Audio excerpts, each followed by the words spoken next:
Alors, voici une fonction, ici, de degré 1.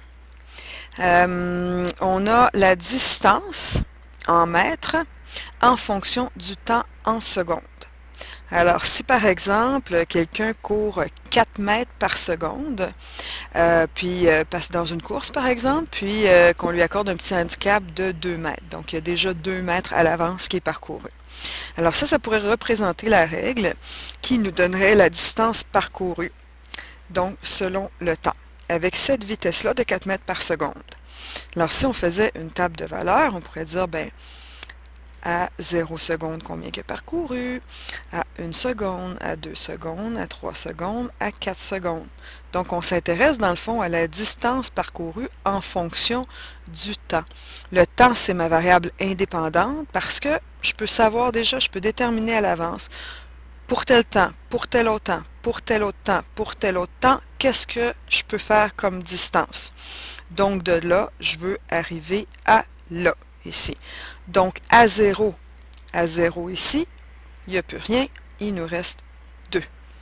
Ensuite, à 1, on va avoir 4 fois 1 plus 2, ça nous fait 6. 2 fois 4, 8 plus 2, 10. 3 fois 4, 12 plus 2, 14. Et 4 fois 4, 16 plus 2, 18. Alors ça, c'est le principe de la variable indépendante qu'on établit à l'avance qui nous permet de trouver notre dépendante.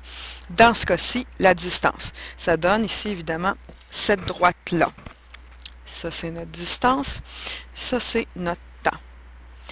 Si on veut le contraire, c'est-à-dire que on veut avoir notre temps que ça va prendre quand on a une distance prédéterminée. Alors, ça arrive, par exemple, on a un marathon, on a 42 km à courir. Bon, combien de temps ça devrait me prendre? Donc, à ce moment-là, on va s'intéresser à, je vais le mettre en rouge, celle-là, on va s'intéresser à une distance qu'on connaît déjà et quel temps on peut obtenir. Donc, on fait le contraire. Donc, je connais mes distances. Okay? Donc, mes distances, admettons, je prends ces distances-là qu'il y avait ici.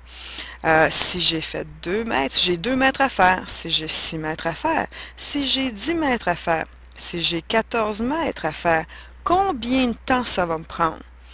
Logiquement, ben, on avait la même situation qu'auparavant. Je n'ai pas changé mon rythme de course. Je cours toujours à 4 mètres par seconde. J'ai toujours un 2 mètres qui est mon 2 mètres d'handicap, de surplus, si on veut, qui m'est donné, qui m'est attribué.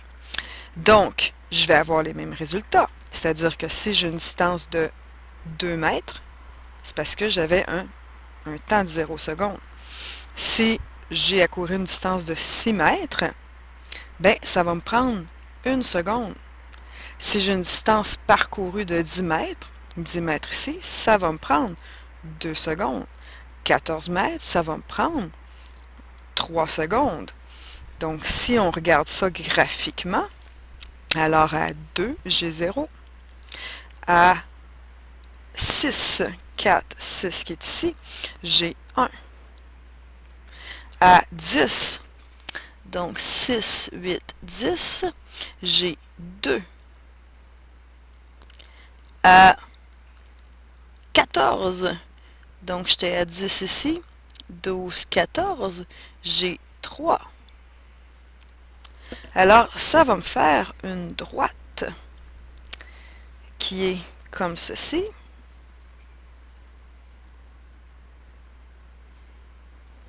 Ici, un petit peu comme ça, un petit peu comme ça.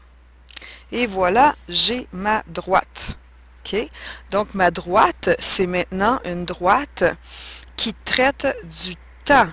Donc, j'avais ma variable ici, distance, qui était mon indépendante. Je connais la distance que j'ai à parcourir. Je veux savoir combien de temps ça va me prendre. Donc, je connais ma distance. Je veux savoir combien de temps ça va me prendre. Je suis en train de faire la réciproque à ce moment-là. Okay? Si on regarde dans mon dessin, si je vais transposer ça, évidemment, on n'est plus avec les mêmes significations. Ici, d'embranchement, c'est ça qu'on va avoir ici. Alors, si on a ça comme ça, bien, on peut voir qu'on a une réflexion par rapport à un axe qui traverse exactement à 45 degrés les troisièmes et le premier cadran, troisième et premier cadran, comme ceci. OK? Donc, on a ça ici.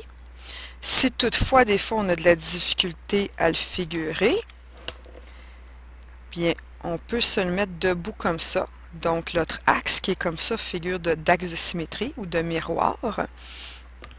Là, je suis un petit peu plus étiré en X qu'en Y, donc ça, on le voit plus ou moins. Ici, je vais mettre tout ça ici. Mais il y a quand même ici, c'est deux ici, il y a quand même un effet de miroir. Okay? Lui ici, celui-là, c'est son image. Alors là, il faut se distorsionner un peu les yeux là, pour imaginer que c'est un petit peu moins distorsionné le X ici par rapport à mon Y. Okay? Donc, je vais revenir à la position initiale.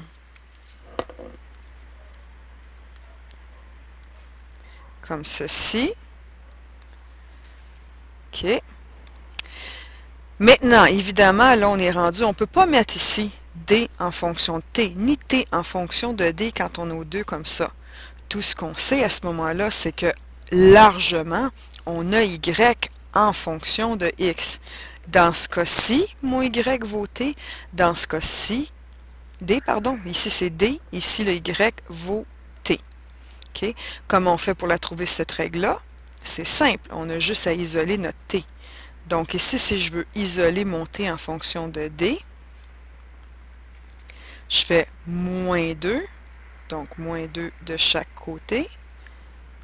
J'obtiens D moins 2 égale 4T. Ensuite, je vais diviser par 4 partout. Donc, j'obtiens D moins 2 sur 4 qui est égal à T. Si je veux mettre ça en forme canonique, ça c'est très vrai. Si je mets ça en forme canonique, ça veut dire que dans le fond, j'ai D divisé par 4. C'est comme 1 sur D divisé par 4. Puis j'ai comme 2 divisé par 4. Donc, moins 1/2. J'ai donc ma forme canonique. Puis on voit aussi la pente, c'est 1/4. L'ordonnée à l'origine, c'est moins 1/2. OK?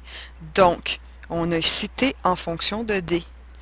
Quand dans ces deux cas, c'est le Y qui est ma position, dans le fond, ce que ça veut dire, c'est que, je vais mettre ça en noir, ici c'était mon Y, ici c'était mon X. Ici, dans ce cas-ci, c'est le T qui est mon Y, puis le D qui est mon X. Donc, si j'avais eu juste l'équation comme ça ici, qui était 4x plus 2, si ma mémoire est bonne, oui. Si je veux la réciproque, dans le fond, qu'est-ce que je veux? Je veux que le X que j'avais qui était ici devienne mon Y qui est ici. Donc, je peux tout de suite dire j'interchange. Ici, là, je traite d'une autre situation ici, la situation où je veux isoler Y, où ça devient ma dépendante et ma variable dépendante, devient l'indépendante. Il me reste juste à isoler mon Y. Donc, je vais obtenir ce que j'avais ici. Donc, 1/4 X moins 1/2 qui me donne mon Y.